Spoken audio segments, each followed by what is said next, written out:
Oi, eu sou a Carô. Posso te contar um caso?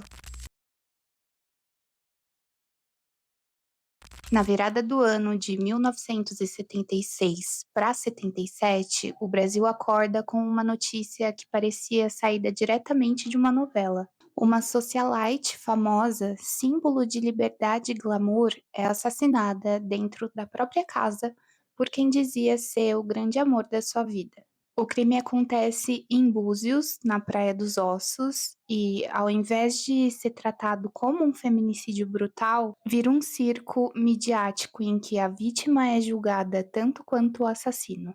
E para entender como uma mulher bonita, independente e à frente de seu tempo virou ícone da luta contra a legítima defesa da honra, a gente precisa voltar para o início da história dela e conhecer também o homem que decidiu que, se ela não fosse dele, ela não seria de mais ninguém. Esse é o caso Ângela Diniz.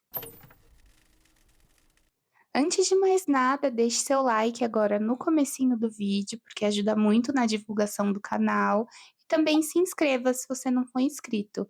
Assim eu consigo continuar te contando mais histórias como essa. Ângela Maria Fernandes Diniz nasce em 1944 em Minas Gerais, em uma família de classe média alta. Desde cedo, ela se destaca bastante pela beleza, pela personalidade forte e pelo jeito de viver que, para a época, já era considerado um pouco ousado. Já na década de 60, com os seus 17 anos, ela se casa com o engenheiro Milton Vilas Boas. Juntos, eles têm 3 filhos e constroem, aos olhos de fora, a imagem perfeita de uma família tradicional mineira. Mas entre 4 paredes, a realidade era outra. Os dois tinham visões de mundo completamente opostas. Enquanto Milton defendia uma vida discreta, doméstica e conservadora, Angela se sentia sufocada. Ela queria circular, ser vista, trabalhar com a imagem, viver além dos limites impostos às mulheres daquela época. As diferenças se aprofundam, os conflitos acabam se tornando ali muito frequentes, e após anos de desgaste, esse casamento acaba chegando ao fim. Separada, algo extremamente mal visto naquela época, a Ângela então toma uma decisão ousada. Deixa Minas Gerais e se muda para o Rio de Janeiro, que era a capital cultural do país. É no Rio de Janeiro que sua vida muda completamente. Lá, Ângela mergulha de vez no universo da noite carioca, da moda, das boates sofisticadas e das colunas sociais. Dona de uma beleza magnética, rapidamente ela começa a chamar a atenção dos fotógrafos, estilistas e dos jornalistas também. Sua presença chama atenção por onde passa, não só pela beleza, mas pela personalidade dela também, que era muito marcante. Angela era intensa, provocadora e, acima de tudo, livre. Ela se torna figura frequente em festas da alta sociedade e ambientes onde política, arte e glamour se misturavam até o amanhecer. O colunista social Ibrahim Suede, um dos homens mais influentes da imprensa brasileira naquele período, passa a chamá-la de a Pantera de Minas, uma referência à sua origem, ao olhar marcante e ao comportamento considerado ousado demais para os padrões da época. Os dois vivem um breve envolvimento romântico que é amplamente comentado nos bastidores da alta sociedade do Rio, o que contribui ainda mais na sua exposição pública. É a partir daí que Angela deixa de ser só uma mulher bonita, recém-chegada na cidade, e passa a ser uma pessoa conhecida. Para muitos, Ângela se torna símbolo de uma nova mulher brasileira, independente, separada, mãe e ainda assim presente nas páginas da sociedade com a própria história, e não apenas como esposa de alguém. Para outros, ela é um problema. Uma mulher que não se encaixa no modelo de esposa submissa e recatada que o Brasil dos anos 70 ainda esperava ver, especialmente em plena ditadura, quando comportamentos fora da norma eram rapidamente apontados e julgados. Em agosto de 1976, Angela conhece Raul Fernando do Amaral Street, o Doca Street. Doca era um empresário paulista bem-sucedido, dono de casas noturnas, herdeiro de uma família tradicional e figura conhecida nos círculos mais exclusivos da cidade. Casado com a milionária Adelita Scarpa, com quem tinha filhos inclusive, ele transitava com naturalidade entre empresários, políticos, artistas e membros da elite paulistana. O encontro com Ângela foi avassalador. Encantado por sua beleza, carisma e fama, Doca se apaixona rapidamente. Em poucas semanas, ele decide pôr fim no casamento para viver praticamente grudado nela. O relacionamento evolui numa velocidade bastante incomum. Os dois passam a dividir a casa de veraneio da Ângela em Búzios, na Praia dos Ossos, um dos endereços mais valorizados e exclusivos do litoral fluminense, bastante frequentado por intelectuais, artistas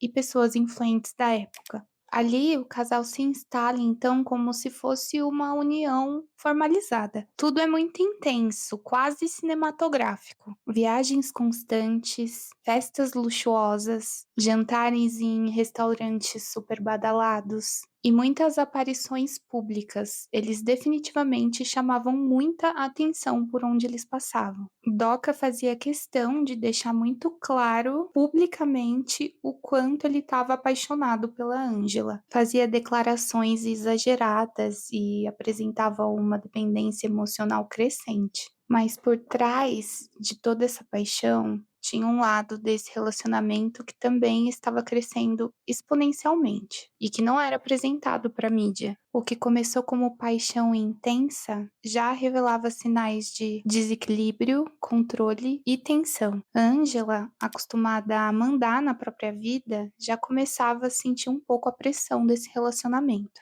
E a relação, que parecia ser romântica, passa a ser marcada por brigas, ameaças veladas e a sensação de que quanto mais ela tenta se afastar, mais ele se agarra a ela. Chegamos então a 30 de dezembro de 1976.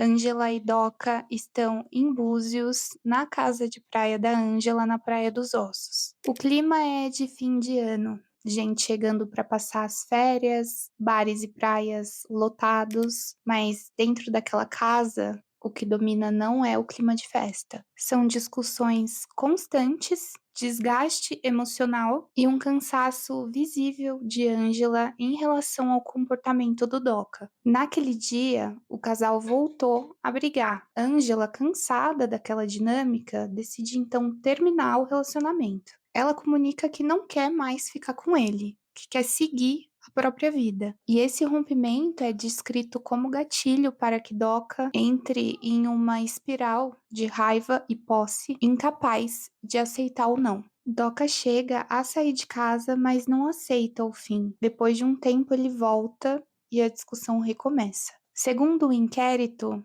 Ângela, irritada, joga uma pasta que ele carregava no chão. A arma dele cai junto, uma pistola beretta. É nesse momento que tudo despenca. Doca dispara 4 vezes contra ela.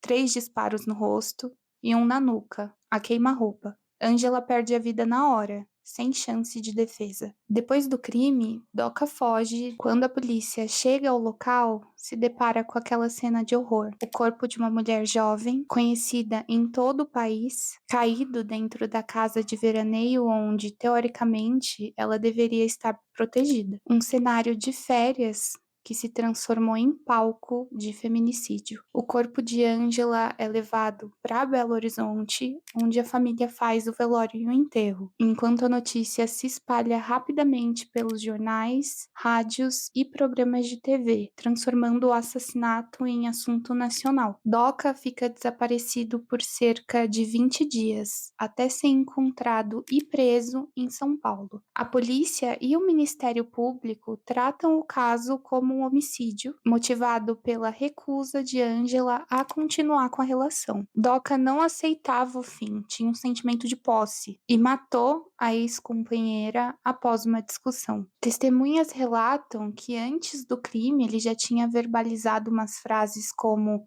"Se eu não puder ficar com ela, ninguém vai ficar". que hoje são frases reconhecidas como típicas de agressores em contexto de violência de gênero. O inquérito é então encerrado e classificado como homicídio qualificado por motivo torpe, mas à medida que o caso avança para o tribunal do júri, essa narrativa começa a ser disputada.